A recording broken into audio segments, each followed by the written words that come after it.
Good afternoon.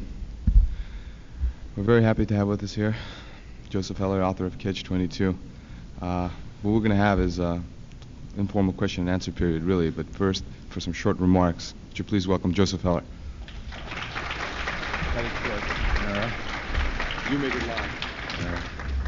Oh boy, am I surprised to see you here and to find myself here, because a couple of months ago, when this was arranged, I was invited here to talk informally in a lounge with a small group of students. This is not a lounge, you're not a small group, and if I have to talk informally, it's a little difficult to do up here. So the first lesson I've learned, and I'm going to pass on to you, is a lesson that came out of the first Berkeley disorders, and that is never trust anyone over 30 or Gabe Elias of the UCLA Speakers Committee. I've been in LA for about a week now, speaking at various places, and first place was San Jose State, I guess early this week. I'd never been in the Bay Area before, and all I saw was the airport and then San Jose State. But on the way down, the student pointed out to me one of our great sacred national monuments, the Lockheed Aircraft Company. And I was very much impressed, and I thought if I hung around there a while, some of the money the government's pouring in would wash off on me, but it didn't. But I was impressed because Lockheed, to me, is a monument to one of the secrets of success by failure. We find this in corporations, and we find this in the careers of individuals, often in politics. One builds up a consistent record of failure, and if he's successful enough at doing that, someday he might even be President of the United States. It's also, I suppose, Lockheed, a very good indication of the welfare program, and an indication that Washington does have the welfare of the poor millionaire at heart. After San Jose, I spoke at Whittier College. And it's not funny. They have a very big burden, a very big obstacle to overcome, psychological and otherwise. It's not an unmixed blessing to have been the college of the most famous third-string football player in the nation. They have a pond there. I don't know if you know it, but they have a pond on campus, and it's named after Richard Milhouse Nixon. And I suppose that's going to be the small pond he can be a big fish in someday, since he hasn't quite succeeded as president. And yesterday I spoke with some trepidation in Orange County. I know Orange County is a conservative stronghold, and it's kind of a unique place. I spoke at the community college there and had a marvelous time, Orange Coast Community College. Once I realized that they were civilized and I was safe there. And I was in this very rare part of the universe, because it's one of the few areas in the country, if not the whole world, in which the president is held in high esteem. And I passed these oil derricks on the way down, and I know that Nixon has a lot of rich friends there. And I thought, by going there, maybe I could become one of them also. But I'm back here now, and I'm no richer than I was yesterday. I thought at the very least IT&T would pick up the tab for the expenses, but they didn't do that. I know that the president wants very much to increase the respect for the presidency. So I don't want to be too uncomplimentary about him in this area, and I want very much to give the president the amount of respect I feel he deserves. And I think it would be easier to regain respect for the presidency if he himself would begin showing some awareness of his responsibilities in office. I heard him on the air 2 weeks ago, and as I'm sure most of you did then, I heard him on the radio, because I really can't bear watching him on television anymore. It's that look of suffering, that look of pained and violated virtue that I first saw about 15 years ago when he was on television talking about his dog Checkers and his wife's cloth coat. And it's really heartrending to think of this saintly man who's been so misunderstood all these many years, and to see him once again. He spoke about international outlaws, brutal aggressors, invaders, heartless massacres, unnecessary slaughter, and for a while I thought he was talking about himself. But then he spoke about saving 17 million Vietnamese from falling into the dark night of communism, and then I knew he was talking about 17 million Vietnamese, and he is so concerned with saving them from falling into communists that he would sooner destroy them. He would sooner see them dead than red, ignoring the fact that almost for 7 years now, most of the war we've been waging has been against these same 17 million people. They're the ones who've been suffering from it. And his logic of not cutting and running and leaving 60,000 American troops in danger was kind of perplexing, because pulling out would mean taking these same 60,000 American troops out of danger. So there seemed to be a contradiction there. And as with the issue of the prisoners of war, he has so much concern for the prisoners of war that he was undertaking large-scale actions that would increase their number. And in listening to him talk, I was reminded of a letter I received from a young man who by now has become a pen pal of mine. His name is Ruckel, Jay Ruckel. And he was a student at a college in Pennsylvania, and he was drafted into the Army and assigned to play the trumpet in the military band at Fort Dix. And this for him is a very hazardous military occupation. And whenever he feels himself in some type of danger that he can't understand, he writes me a letter about it. This is the letter. Morning formation, 8 a.m. 1. No one can leave the area today for coffee or anything else unless they first see Master Sergeant Andrews in the orderly room.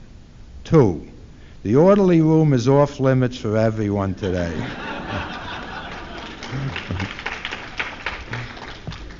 When I was here 2 years ago, I read from things I was working on, and I was reluctant to come back here and read again because I haven't been working on anything new since then, and I'd be reading the same things to you. And I don't imagine that many of you have graduated. But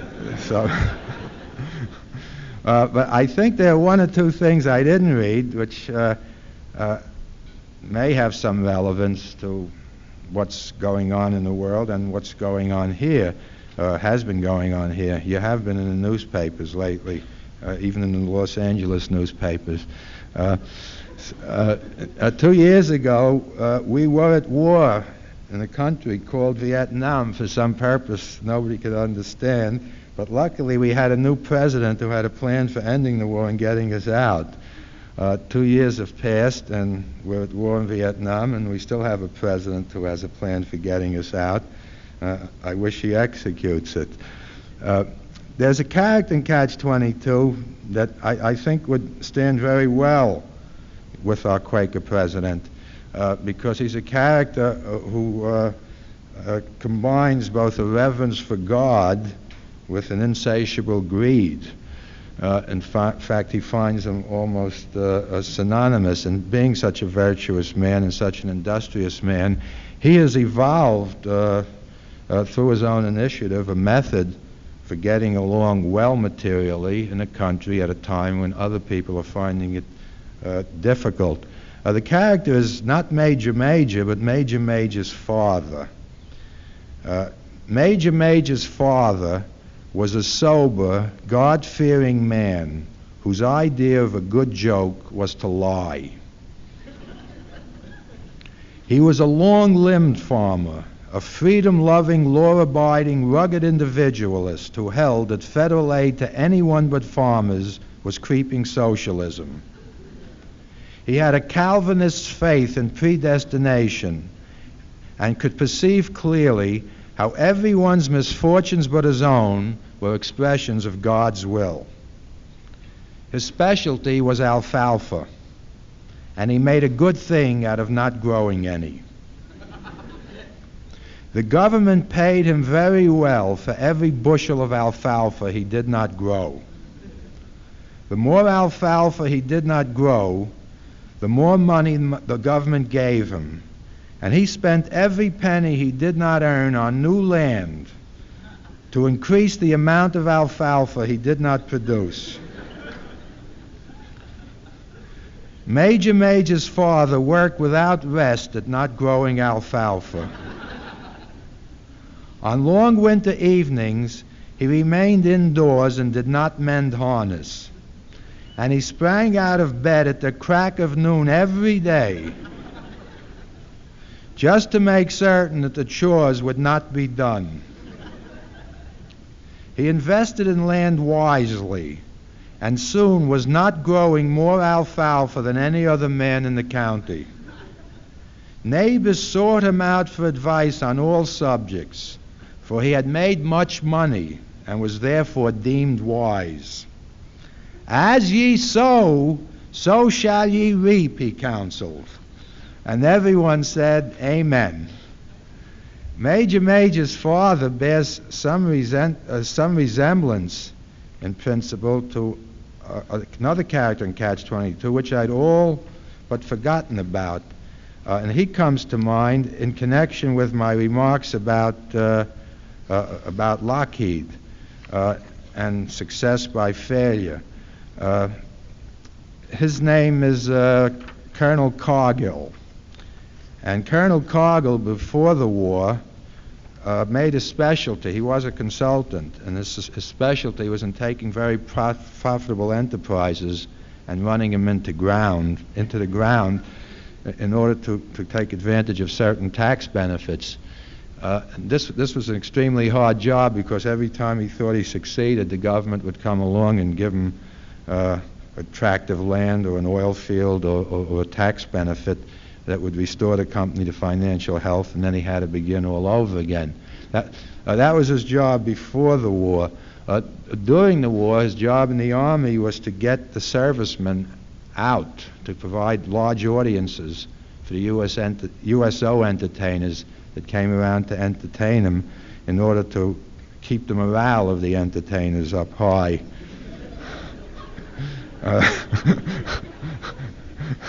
And since the war, I suspect we find him in such organizations as Lockheed and Penn Central. It's kind of crazy. Many things are kind of crazy, and that's one of the themes in Catch-22 as to what's crazy and what isn't, what's rational, what isn't, and what's truthful and what isn't, what's brave and what isn't, what's patriotic and what isn't. It's one of the reasons Yossarian is accused of being crazy very often by his friends and regarded as crazy by people in authority, and why he replies to others, his friend Clevenger, that you're the one that's crazy. It's a little hard to determine what's right and what's wrong at certain times. In Catch-22, late in the book, the situation is dealt with specifically when Yossarian, in the hospital with a leg wound, is, through a misunderstanding, ordered to see the psychiatrist, and it's something he does do, and he has several visits with the psychiatrist, and it's nothing he objects to doing, because that late in the game, he has exhausted all peaceful methods, legitimate methods of dissent. He has tried working within the system. He has followed the regulations. He has gone to his commanding officer, Major, for help and been turned down. He's gone to the chaplain, who was useless, who's powerless to help him. He has gone to his own squadron commander, who might be in a position to help him but won't take the chance, Dr. Nika. and having exhausted all peaceful means of dissent, and suddenly another avenue opens up for him, and that's to communicate with the psychiatrist. His sessions with the psychiatrist begin on a clinical, literal level, as the man is obviously disturbed in the eyes of other people.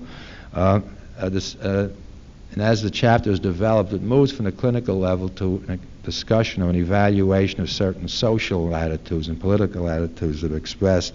And on the basis of these attitudes that Yossarian expresses, the psychiatrist concludes that Yossarian is crazy. But before they get to that, things begin deteriorating. Major Sanderson, the psychiatrist, and Yossarian don't get along too well. And then in the part I'm going to read, there comes a moment when Yossarian feels he's finally getting through, he's finally being understood, but it turns out he isn't. The psychiatrist doesn't like Yossarian by this time. He doesn't like Yossarian's personality. He doesn't approve of his personality. He thinks it's split. Yes, it's split right down the middle, said Major Sanderson. He smiled ostentatiously to show himself reasonable and nice. I'm not saying that to be cruel and insulting, he continued, with cruel and insulting delight. I'm not saying it because I hate you and want revenge. I'm not saying it because you rejected me and hurt my feelings terribly. No, I'm a man of science, and I'm being coldly objective. Yossarian, I have very bad news for you. Are you man enough to take it? God knows, screamed Yossarian. I'll go right to pieces. Major Sanderson flew into a rage. Can't you do even one thing right, he pleaded, turning red with vexation and crashing his fist down on the desk. The trouble with you is you think you're too good for all the conventions of society. You probably think you're too good for me, too, don't you? Just because I came to puberty late. Well, do you know what you are? You're a frustrated, unhappy, disillusioned, undisciplined, maladjusted young man. Major Sanderson's disposition seemed to mellow as he reeled off the uncomplimentary adjectives. Yes, sir, Yossarian agreed carefully. I think you may be right. Of course I'm right, said Major Sanderson. You're immature. You've been unable to adjust to the idea of war. Yes, sir, Yossarian said. That's true. You have a morbid aversion to dying. You probably resent the fact that you're at war and might get your head blown off any second. I'm more than resented, Sir, Yossarian amplified. I'm absolutely incensed. Aha, said Major Sanderson. You have deep-seated survival anxieties. And you don't like bigots, bullies, snobs, or hypocrites. Subconsciously, there are many people you hate. Consciously, sir, consciously, Yossarian corrected. I hate them consciously. You're antagonistic to the idea of being robbed, exploited, degraded, humiliated, or deceived. Misery depresses you. Ignorance depresses you. Persecution depresses you. Violence depresses you. Slums depress you. Greed depresses you. Crime depresses you. Corruption depresses you. You know, it wouldn't surprise me if you're a manic depressive. Yes, sir, Yossarian agreed. Perhaps I am. Don't try to deny it.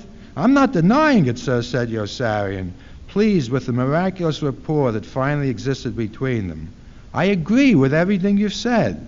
Ah, said Major Sanderson, then you admit you're crazy, do you? Crazy? Yossarian was shocked. What are you talking about? Why am I crazy? You're the one who's crazy. Major Sanderson turned red with indignation again. Calling me crazy, he shouted, is a typically sadistic and vindictive paranoid reaction. You really are crazy. Then why don't you send me home, said Yossarian. And I'm going to send you home. But they don't send Yossarian home.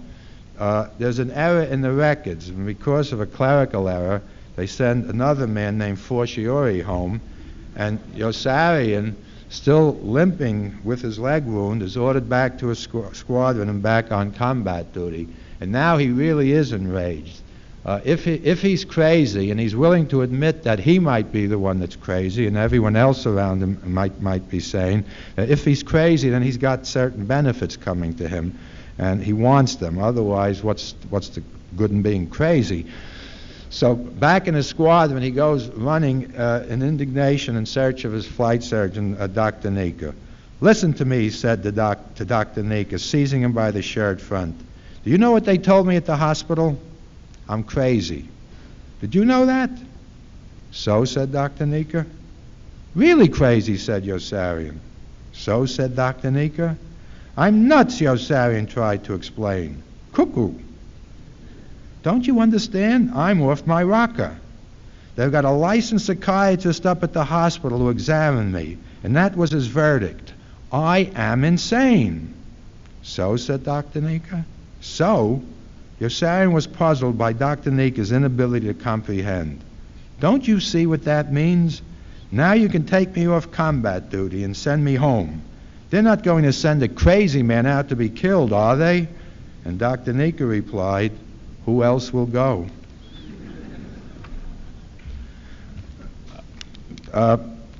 For reasons too long to explain, and I don't fully understand myself, I took Catch-22 and adapted it into a stage play about a year ago. This was something I started doing in 1962, and then when the movie rights were sold, I retained the stage rights. I knew someday I might want to do it as a play, but I wasn't allowed to do it until the motion picture had been released. And once I knew the motion picture was going to be released, in my spare time, I went back to those scenes I had started doing, and then went back to the book and did put it into play form. One reason I did it was that I liked the idea of doing it. It's a kind of diversion for me. Most of the time I'm working on the new novel, which is, will be completed, I hope, in another 6 months or so. And then there were a number of scenes in the book that I wanted very much to put into a play because either I felt they'd be effective, or in one or two cases because I felt they were important and would be very difficult to do. One I did put into play form, and it was a trial scene with Clevenger, but it was about 27 pages, which meant that as a play, it would, if included in the play, would be to distort the proportion of it, so that's not in there. Maybe next year I'll do it as a one-act play. Another chapter in the book that's one of my favorites, it's a 7-page chapter, and it's a chapter in which Dr. Nika, again as a result of a clerical error, is declared dead. And when he finds this out, he tries to have this record corrected because he's very much alive, and he finds that it becomes impossible to do that. In the book, there's very little dialogue in the chapter. The action ranges from various parts of the group on this island to his home in this country, with letters and telegrams going back and forth. And it was the challenge of finding some way of putting this, visualizing this dramatically, that intrigued me, along with the various meanings of the scene. Now, it is a humorous scene in the book, and I think it's going to be humorous in the play, and humorous in a sick way for which I have acquired some reputation by now. But it's serious because the subject is death, which is not so serious. I make fun about it because I'm so afraid of it. If I took it seriously, I imagine I'd die of fear, which... but involved in this are certain things, and one of the things is the depersonalization of the human being. In any society, it becomes closed and over-heavy with bureaucracies of departments in this society as well as other countries as well, that the individual ceases to exist as a human being with a unique identity and a unique set of experiences and feelings, and exists only as a statistic, as a number one in the census count. A second thing that I like about it is the tendency of societies or departments or in societies, official agencies, to judge a whole individual by a single fact about him. More often than not, it's a written fact, and as we enter the age of computers, it's not even a fact so much as a series of holes in the card or marks on the punched tape. And the human being is judged, evaluated, and classified by that single statistic about him. A third thing is that a feeling that I think much of us have shared the past year, and the feeling that there is nothing we can do. There's been, in terms of this whole anti-war movement, and even though the number of people opposing the war has grown enormously, so much so that even in the halls of Congress now, occasionally a senator or another senator Republican speaks out, there has been a feeling that having tried everything and produced no effect upon this government that's supposed to be acutely sensitive to the will of the people, one finds a mounting frustration leading to a feeling of absolute hopelessness in which the temptation to give up is very strong. And a final fact that I think coincides with much of our experience is that the people that Dr. Nika goes to for help don't give a damn about what's happening to him as long as they themselves are at that time unaffected by it. Their concern is fairly routine.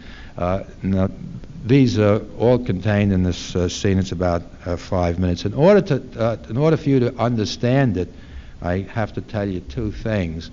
One is that Dr. Nika, being a physician in good standing with the American Medical Association and with his county medical association, is a very greedy man and is a very self-interested man. So that he is unwilling to give up the extra pay he gets for going into an airplane for a certain number of hours every month, but he is also reluctant to step into an airplane because airplanes have been known to crash. So at this point in the book and in the play, he has worked out a system with a pilot, and the pilot's name McWatt, whereby McWatt will enter Dr. Nika's name on his flight log whenever he flies, or sufficient times. In the play, McWatt is going off on a mission, and he's got Dr. Nika's name down on the flight log, and McWatt, the action of the play, of the scene will establish that McWatt is shot down and everybody in his plane is killed. The second thing is that by this time the war, it's very late in the war in Europe, Germany is collapsing as a military threat. The war is no longer one of necessity, but it goes on. And the dangers that Yossarian feels are coming to him not from the war, but from his own commanding officer, who has personal ambitions of his own. So the war has become largely a matter of public relations, of appearances, of making things look good, and the reality is one that people don't pay attention to, or one that might just as well left concealed. So there is a procedure now whereby his very benevolent group commander, Colonel Cathcart, automatically sends out a letter signed by somebody else, a form letter to the next of kin of all the casualties in his group. And the letter goes something as follows: Dear Mrs., Mr., or Mr. and Mrs. Blank, words cannot express the sincere grief I experienced when I learned that your son, husband, father, or brother was reported killed, wounded, or missing in action. In order to make the scene work on stage, I took another character of mine who's often neglected but is a favorite of mine. He's a PFC, actually, not even a PFC, he's an ex-PFC Wintergreen, whose military specialty is to deliver mail. He's a mail clerk, and he has a mimeograph machine. And these two features make him one of the most powerful men in the whole military apparatus, because he can deliver letters or not deliver letters, tear them up, and he can issue orders or refuse to issue orders. And Wintergreen is the one who works between the different groups delivering letters that are read aloud, while Dr. Nika is in the Mediterranean. His family at home is getting the news. In order to present this scene to you, by now I figured my voice would be getting hoarse, and I'm not you wouldn't want to hear me. I organized the instant UCLA Catch-22 players, and 6 of you are going to come up on stage now, if my expectations are correct, and read the scene with me. And after that, I'll answer questions, because that'll be the end of my performance. Where's my cast? The stage is left bare. The preceding scene ends with McWatt going off on a mission and the audience being told that Dr. Neek is... I'll come down there. And the preceding ends with McWatt going off on a mission and the audience being told that Dr. Neek's name is on his flight log. And then 2 people enter the stage, 2 medical assistants, and their first lines will... I want the 2 girls stand together. And I'll separate when I'll block it when I get down there. And the opening lines by the medical assistants will tell the audience that McWatt has been shot down.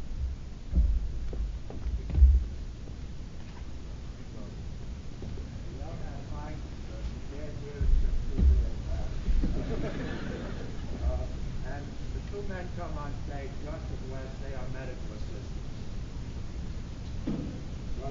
Poor McWatt. Silent there. Oh, damn, he's here. And Dr. Neek is also a hypochondriac. He comes on stage with a thermometer in his mouth, taking his own temperature. 96.8. It isn't right to have this low temperature all the time. Can't you find anything wrong with me? You're dead, sir. That's probably the reason you always feel so cold. What are you talking about? It's true, sir. The records show you went up in McWatt's plane. There were no survivors. You must have been killed. You ought to be glad you've got any temperature at all. Have you both gone crazy? I'm going to report this to Sergeant Towser. Sergeant Towser? Something terrible has happened. I know. I'm sorry you're gone. But I'm not gone. I'm right here. That's why I'm sorry. I don't know how I'm going to handle this one. What do you suggest I do? I suggest you keep out of sight until I find out how to dispose of your remains. Remains? Yes, sir. Perhaps after the War Department telegraphs your wife. Oh, my God. Then Winterby comes in with a telegram. Hey, lady, here. I'm Doctor. I know, I've been reading all about it. Has the telegram gone out yet? Has my wife been notified? Doc, you can count on me.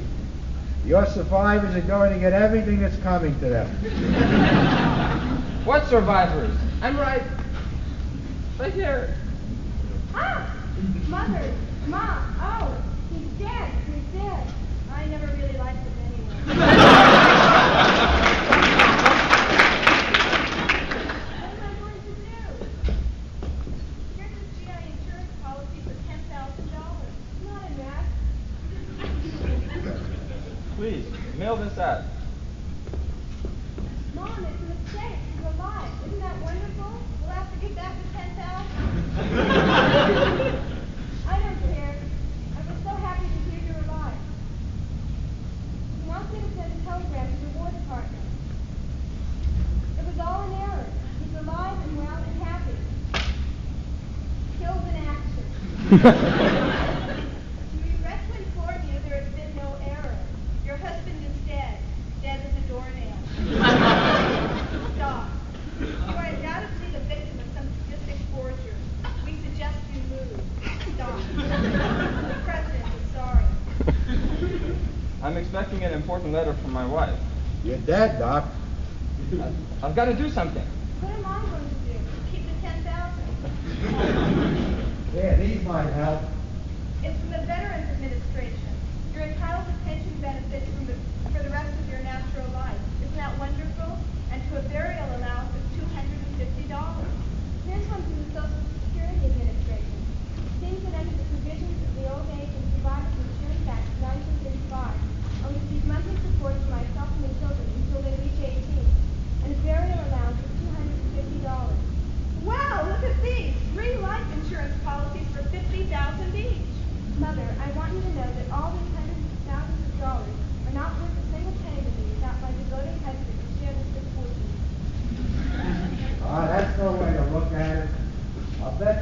would want you to make a new life for yourself. I wouldn't know where to start. Get yourself some better clothes. That looks like a pretty nifty figure you got there. And dye your hair blonde. Should I? I will. That's the spirit. Look at these. Mr. Turtle Lodge is giving us a cemetery plot. Isn't that sweet? The County Medical Association is giving him a burial allowance of $250. I think it's just wonderful the way so many people are doing so much to help his burial. I'm having a terrible time trying to keep my head above the ground. Dost thou work, and thus thou shalt return it. The chaplain enters. I'm doing everything I can to bring you back to life. Maybe I ought to give up. I'm losing my will to survive. No, you mustn't give up. Write a letter to your wife. Plead with her to write directly to Colonel Cathcart. The way the truth will come out, that way the truth will come out. I'll go to group headquarters and see what I can do. I just told the chaplain, and now I'll tell you. Colonel Corner says that if he ever lays eyes on you again, he'll have you cremated on the spot. Send this letter out immediately. It's from Colonel Cathcart. Wintergreen, send this letter out immediately. It's my last chance. Sure, Doc. Mother, from him. He said he's alive. He wants me to write directly to his colonel for proof. Colonel Cathcart. Wait, this letter is from Colonel Cathcart. Dear Mrs., Mr. Miss, or Mr. and Mrs. Denise. Words cannot express the deep personal grief I experienced when your husband, son, father, and brother was killed and reported missing in action. I think we ought to move. That's no forwarding address, huh? Guess I might as well just give up the ghost. That's the spirit.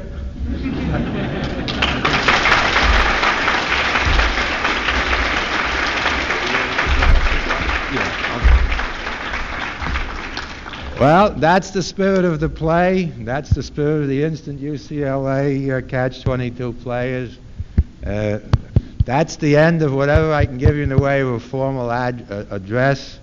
And I'm here, and I'm here to answer questions if you have any. I know the first two questions are going to be asked, so I'm going to answer them before they're asked, and maybe then there'll be no more questions.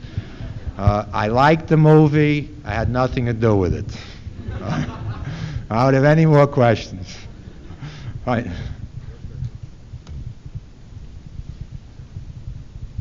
In Catch-22, you painted a portrait of a claustrophobic and highly bureaucratized society where there seemed to be no hope for survival. And yet at the end, you gave Yossarian the chance to escape. And I'm confused. Are you really undercutting his chance for escape? Is this an ironic ending? Or do you really believe there is hope outside the society? And what bearing does this have on the American society today? What was? What bearing does the interpretation of the ending have on today? The question and the statements had to do with the ending of Catch-22 and my intention in the ending of Catch-22, and does it have any bearing on the society today? Is that right? Okay. The society in Catch-22 becomes closed and becomes hopelessly closed, and the alternatives for him, and by extension people who identify for him, are either surrender, a slavish obedience to authority, which includes the law, a compromise in which one attempts to become part of those people in authority, the compromise is identified as a corrupt one, or rebellion, rejection, repudiation, flight with the consequences that entails. Leading up to the ending, on the page before the last page of the book, or two pages before, there is a phrase repeated between, I think, the chaplain or Major Danby. There's no hope, is there? There's no hope. No, there's no hope. And suddenly hope does appear in the news that one of the men who had been judged as a casualty has actually succeeded in deserting and escaping from this closed society in a way that's somewhat fantastic and miraculous. And the inspiration of that news, the effect of that news is to inspire Yossarian with the feeling that there might be hope if he struggles to find it, to object, and to attempt to live in a way consistent with his own morality, and to incur the consequences if he takes up the struggle. And Yossarian, in a mood of great elation, which he has not shown perhaps throughout the whole book, once he makes this choice, is exercising free will, and it's a choice he makes with a great deal of exuberance, even though it's a difficult choice for him to make. And the effect of the news on the chaplain is to, being a religious man, he regards it as a miracle, but also as a sign from heaven that things are possible, and if he keeps struggling, perhaps things can be improved. So Yossarian runs off in danger, in pursuit, and the chaplain is also in a mood of great elation, is going to go punch Colonel Black in the nose. So my intention was that to provide a happy ending for the book, not one that guarantees success for the principals, but at least puts them in a frame of mind in which they are pleased with themselves, for perhaps the only time in the book, and in which taking up a struggle becomes a form of positive action. Joe, where was that stooped and mealy-colored old man I used to call Papa when the merry-go-round broke down? You're quoting from the book, and if Where was he? If you don't phrase the question differently, they're not going to understand. But there is a line in the book, right? Along with when is right. Yeah. Now I don't understand whether it's just that line you want me to address the answer to. Somebody asked, where is that poor old man I used to call my father? Right? That's, if you put it into normal language, it comes in a series of questions which seem to be inane or a misuse of language, but each of them has some pertinence to politics or life. The answer is he's dead. Now, one of the subjects of Catch-22, the main subject of Catch-22, like I think the main effect of war, is death. Catch-22 shows a preoccupation with death in almost all varieties and all stages, from the beginning to the end, and Yossarian fears death more than anything, except at the end, when he wants to preserve his moral life as well. Where is his father? His father's dead. Now, if I forget either the question before it or the question after, it might suggest that the father had been killed in a war, because the question preceding it or the question after it relates to a war against fascism, I believe. The implication is there that the father was killed by fascism. What? Yeah. He's telling me I can only answer one more question. I say why. I'm happy to answer Why the more title Catch-22? Is there any particular reason why? Well, why is it called Catch-22? I don't know whether the question is addressed to the term catch or the term 22 or to both. No, it's not. I'm not telling you. I can't see who's asking me. Both Catch-22. Why the title Catch-22? Not specifically the number, but why? One has to find a title for a book. Is there any particular and meaning? Often, not with me, because I outlined the book and gave a lot of thought to it before I wrote it, but with people I know, often after the book is finished and they're getting ready to publish it, weeks of heavy thought will go into deciding what the title is, even though the title of the book is of small importance. Catch-22 is not a good title for a book. It may seem to be good now, but that's only because the book has acquired a reputation. I didn't start out with that as the title. I used the phrase in the first chapter, and then in the course of outlining the others, I saw an opportunity to repeat the phrase, and I began thinking it might be one of the lines of thought that would hold this book together into a coherent unity, and which I felt was very important, since the structure of the book was to present the appearance at first of being almost totally disorganized.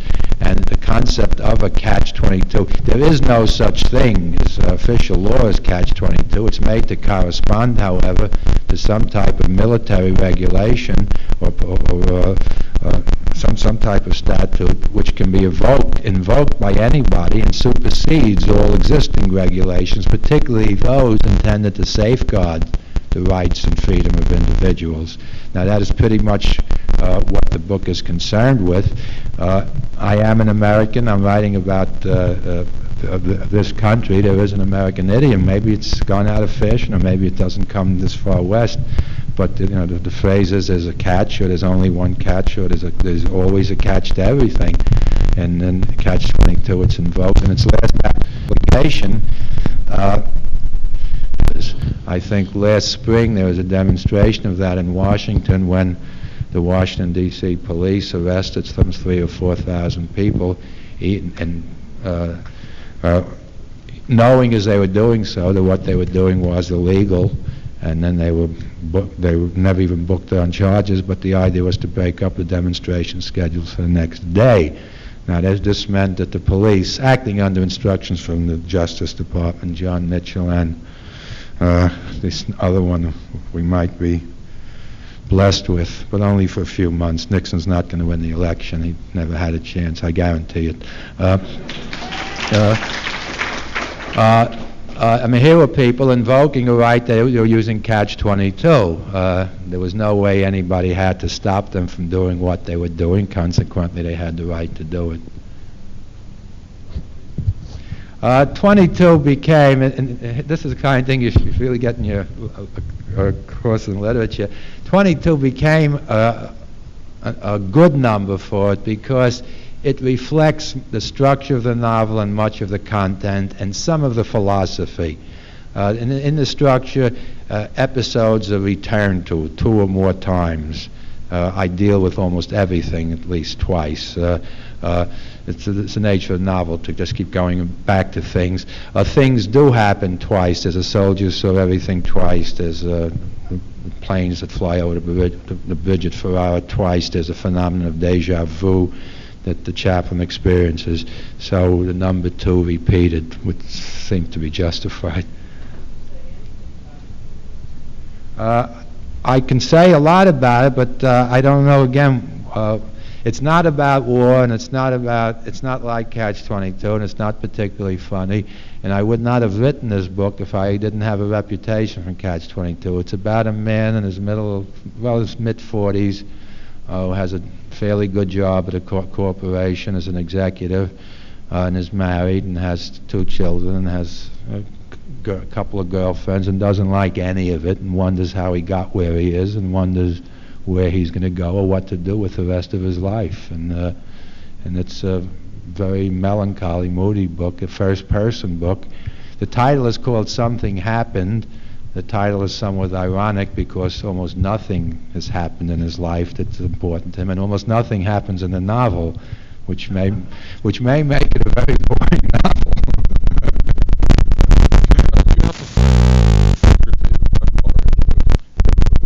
The fate of Dunbar in the book,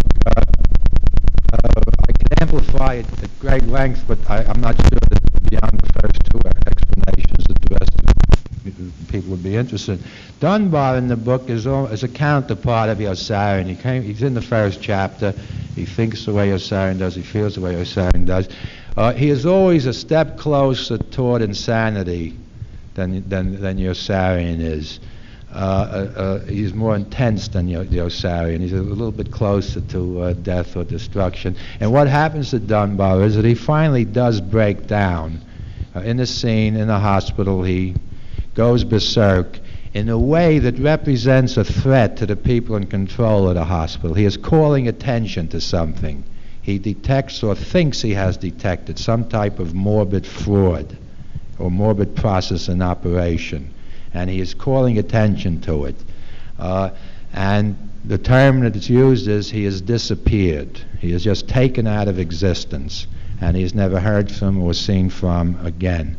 If one wanted to examine the book in more detail than it really deserves, one could find in Dunbar certain details which would indicate that he has actually gone berserk there. It's a genuine breakdown he's experiencing, but not necessarily that what he's saying is wrong. There's foreshadowing of it, that Dunbar, the chaplain is worried about Dunbar, who's fallen silent and glum. Just the way Yossarian, almost each time he goes in the hospital to Malinga, is really in a state of acute anxiety. hysteria if he has to do something. So it's not just smiling, malingering that takes him into the hospital. So I mean that's Dunbar. If there's anything else you want, I mean, ask me later. I mean, a little more specific. Where do you get your experience from? Not just for Catch-22, but like for your next book on the way the people in corporations are thinking, and even in Catch-22 where the command is operating. Where did my experience come from? I'm drawing on Catch-22 came from two areas of experience that I had. I was a bombardier in World War II in the Pacific, and the military details, the procedures, almost all of that came out of my own experience, which doesn't coincide with other people in the Air Corps in World War II that had different procedures. But almost everything, all the missions themselves, the B-25s, the island, the trips to Rome, the trips to Egypt, came out of a reservoir experience I had when I began a novel some 8 or 10 years after the experience. The second area of experience, though, and the more important one, I think, is that area of experience of being in this country, being 28, 30 years old, and experiencing the Cold War, and I think the very strong deterioration in the quality of government and morality of government, and experiencing the what I would call the disintegration of the national ideology. And more of that is in Catch-22 than anything I did in World War II. That's the reason that the forward action in Catch-22 was sent in the closing months of the war in Europe, when Hitler's really no longer around as a threat, and the danger to Yossarian is coming to him from his own superiors, which was the situation in the 50s, which is the situation I feel we've lived with the past 5, 6, 8, or 10 years, that no matter which side we're on, left. I mean, the curious thing is that what might be called the radical right is just as dissatisfied with the quality of government as the radical left. It's the kind of government that the quality that satisfies nobody.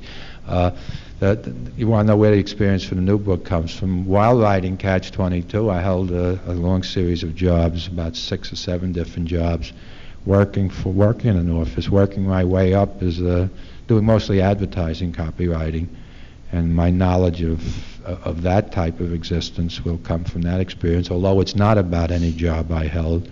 In both books there's a metaphor. When I was here last time, I read from the new novel, and I just don't want to do it again because some of you, even if none of you were here, I have a feeling I'm repeating myself, and it's a feeling, of course, that's justified since I will be repeating myself. But in the new novel, there's the company is used as a metaphor for an extremely closed society. In Catch-22, this island of Pianosa is really a symbolic island in which the whole country could have been put. And it's dealt with. This is much a book about the civilian society in the 50s as it is about the military society. Let's make it one more question now because I'm running out of energy and voice. Well, I was wondering if you know Vonnegut and what you think of his stuff. I've met Vonnegut a couple of times. We get along well with each other. And what do I think of him as a writer? I think he's a very good writer. I mean, it's a hard question for you to answer when you say, what do I think? But if you want to be more specific, I think if you want me to relate it to my own work, I think Vonnegut and I have pretty much the same ideas, attitudes, and they reflect themselves in his work as in mine. Although I think the type of writing we do is not similar as literature. I think his books have a very strong narrative structure and a forward movement to them, and he expresses his views in terms of highly plotted novels, whereas in a book like Catch-22 in a new novel, what there is in the way of a plot becomes somewhat subordinate, and I tend to wander all over the place in time and in depth and in complexity. I don't think there's much in the way of a literary similarity between them. I think that they're similar in this way, and this is what I think is most characteristic in the trend, most characteristic about contemporary American fiction, and that is we have a lot of writers writing as only they could write. There is, if anybody ever wants to judge the books of this time, they will be classified on the basis that they are unlike each other in terms of technique and style. That's what makes writing, I think, very exciting today, and reading very exciting today. There are no limitations. I've never heard of publisher censorship or editorial censorship, and then the taste in literature has been broken open so wide now that almost any type of book has a chance of finding an audience, regardless of the style. There are no rules. There are rules, but they're not the rules that they used to be. I was reading it yesterday, and the question that struck me is how you came upon Yossarian and what made you create him and how did you get him. And the other thing I was interested in was could you amplify on Nately and his whore? That was another thing that I was Okay, where did Yossarian come from, and could I interpret Nately's whore? When you talk about something, where did the idea for Yossarian come from? It's almost like saying, where did the title come from? I don't know the answer to it. A large part of it is inspiration, if you want to use that word, or intuition, or imagination. I didn't start out to write the book with a character. I started to write the book with the idea of writing a book. And then when one wants to do that, one waits for ideas to come that seem acceptable and successful. In fiction, they involve characters. And Yossarian was possibly the first character that came to mind. And then having gotten them in his broadest outlines as a central character, then in the execution of the book and the planning, one tries to have him incorporate ideas both of a literary nature and then ideas of an idealistic nature, and then using him and developing him. An author has to rely very largely on his intuition in relation to his own taste. Everything in the book is obviously in there because I thought it was good in the book. Now, I may have been wrong much of the time or right much of the time, but obviously if I thought a certain paragraph or chapter was bad, I would take it out, and much did come out when I was editing it. But ultimately it's my own intuition whether things should be in or out, and how to draw a character and not to draw a character. There is, I know from the time I first conceived Yossarian, that time he was a too highly idealized a figure, and as I went along I began giving him a number of faults, or having him do a number of actions that I wouldn't approve of and that he himself would feel a little guilty about afterwards. In the first conception he would have been a perfect person, but he's far from a perfect. Well, he's not that far from it. Nately's whore, I can understand why you'd be perplexed by her. She's a person who turns instantly into a symbol, and moving from a human being into something symbolic, and symbolic of many things, and some of them even contradictory things. And the moment of transformation occurs when Yossarian brings her the news that Nately has been killed, and the reaction is to pick up a knife and try to kill him. And from the rest of the book, she is trying to kill Yossarian. There are many. She is a symbol of retribution. She's a symbol of punishment. In a chapter, she's a symbol. She's become his conscience. If you have occasion to read it again, you'll notice from that type on, I deliberately use a large number of words that ordinarily would be used in very trite fashion to describe conscience, like the word pang is used pretty often in describing her. She's also his conscience. In the chapter called The Eternal City, Yossarian, there's a paragraph which says he does begin to understand why Nately's whore wants to kill him and why she holds him responsible for Nately's death. And before the chapter is over, he begins to accept responsibility for everybody's death, because he is a male, and it's a male society, and he is in uniform, and it's a militarized society, and Nately has been killed on a mission, and Yossarian has not killed him himself, but he has done nothing to help stop it. And for that, she blames him as much as she blames anybody else. And then if you want to go back a little historically, it was a tradition to punish the messenger who brought bad news. So since he's the one who brings it, that's the one it focuses on. We see a lot of that in our government. It's And in fact, we saw it in Hitler's government. The only ones who remain close to the throne, the highest seat of power, are the ones who bring information that the king or president wants to hear. For a long time, I've been suspecting the CIA. The CIA has been the one we dislike. When you read the Ellsberg papers and you read other documents which Jack Anderson, God bless him, has access to, the CIA has been warning, saying the bombing would do no good. They say the mining of Haiphong Harbor would do no good, would not produce the results. Hitler kept as his final two generals. They almost sound like a comedy team. Jodl and Kneidl, I think their names were. But these were the two generals who, anytime Hitler said we're going to conquer, 500,000 German troops were being killed at Stalingrad in total retreat. They had no direction to retreat, and they were surrounded. They were eating each other. They were starving, and Hitler was giving them broadcasts about the victory they were affecting at Stalingrad. Everyone there knew what was happening, and people in Berlin knew it, but Kneidl and Jodl said, right on, Fuhrer, right on, so they stayed in power. But the one who gives bad news is kicked out. There were a number of people who were discredited in the 50s. John Service was one of them. These were the real China experts. And they were the ones who described what was happening in China. They said Chiang Kai-shek was going to lose and the communists were going to win, and this was not news that they wanted to hear, so they were kicked out of government. Senator Joseph McCarthy accused them of being communists or worse, or communist sympathizers or worse, and someone like Service, I believe, was never even accused of having an association with a communist organization. But his information was true. Now we find the same thing with Vietnam under Johnson. These people who were talking, Peace Corps workers, the Vietnamization people, the ones who said it's not working, they were removed. And anyway, I'm digressing so far from what you asked me that it is time to stop. I'll see you next year, same time, same place.